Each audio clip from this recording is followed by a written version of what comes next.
krisis sa ekonomiya ng Iran. At sa dami ng nangyayaring gulo sa mundo, halos walang nakakapansin. Sa mga nagdaang araw, binumba ng Israel ang mga storage facility ng langis ng Iran at ilang bahagi ng pinakamalaking gas field nito. Habang abala ang international media sa tensyon sa pagitan ng dalawang bansa, may mas malalim na trahedya na unti-unting sumasabog sa loob mismo ng Iran. Lumalampas na sa halos 50% ang inflation. Ang halaga ng pera nila, ang rial, ay halos wala ng saysay. Isang US dollar ngayon ay katumbas na ng higit 700,000 rial sa black market.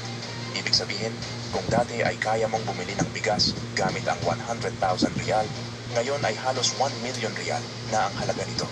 Samantala, ang sahod ng karaniwang manggagawa ay nasa 40 million rial kada buwan.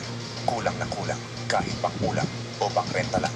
Ayon sa mga ekonomista, ang nangyayari sa Iran ay hindi simpleng epekto lang ng sanksyon ng ibang bansa.